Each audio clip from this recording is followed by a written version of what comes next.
What if the real collapse of meaning isn't logical, but social? We won't just ask whether paradoxes reveal deep puzzles. We'll ask if some are simply scams in formal wear.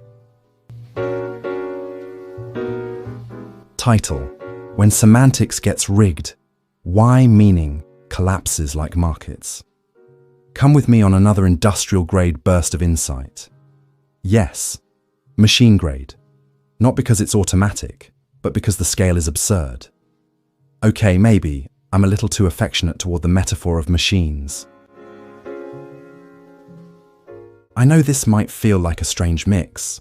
Logic, politics, philosophy, metaphors. But that's where the real learning happens. Not by staying in one lane, but by crossing them. Now, these ideas aren't coming out of nowhere. From pragmatism, we take the insight that meaning lives in use, not abstraction. From phenomenology, the reminder that thought is embodied, historical, situated, never floating. From critical theory, the warning that no structure is neutral. Every system hides its own vices. Welcome to semantic inflation. Too many models, chasing too few constraints. Just like economics, when value detaches from labor, meaning detaches from thought. Truth-conditional semantics, possible worlds, all the sexy tools of modern logic. But they often forget the vice beneath the structure. You see, social systems collapse when feedback loops break. And so does meaning. If no pressure keeps your signs accountable, they float, clever, elegant, and empty. And the paradoxes? They're just vices rebranded as puzzles, bad habits of inference dressed up for the formal dance. Now, here's the provocation: semantic indeterminacy, computational convergence, too many patterns, not enough constraints. Sound familiar? It should. It's inflation. In economics, too much money chasing too few goods. In semantics, too many models chasing too few meanings. When truth-conditional semantics and possible world models start offering us infinite options, they forget to ask the real question. Not what holds meaning together, but who does. Which social pressure, which collective tension is actually keeping the semantic game honest?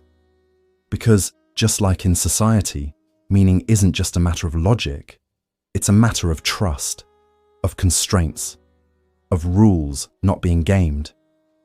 Let me explain. In social life, collapse happens when people start winning without risking. When heirs rig the casino, but still get called entrepreneurs. When yes and no become interchangeable because outcomes no longer punish incoherence. In semantics, it's the same. Learning that P, but treating it as if not P still somehow counts, isn't clever. It's vice. Vice, in this sense, is a kind of semantic fraud. Like when the liar paradox wraps self-reference around itself, not to clarify, but to short-circuit the entire system of accountability.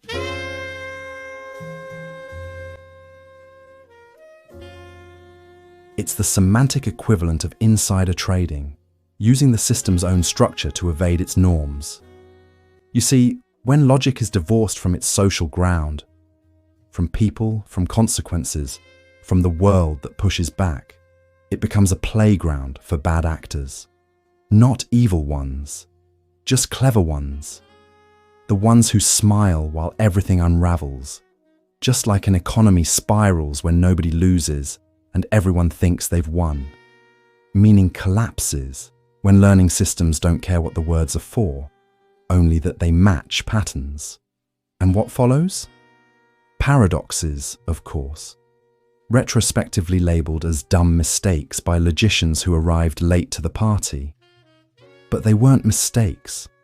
They were structural vices, born not from error, but from a society that rewards fluency over understanding. You, dear viewer, are the kind of thinker who already suspects this.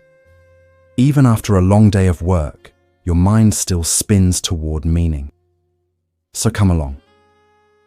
On my Gumroad page, you'll find essays and video lectures that go deeper than the algorithm ever wanted you to. These ideas aren't just content, they're invitations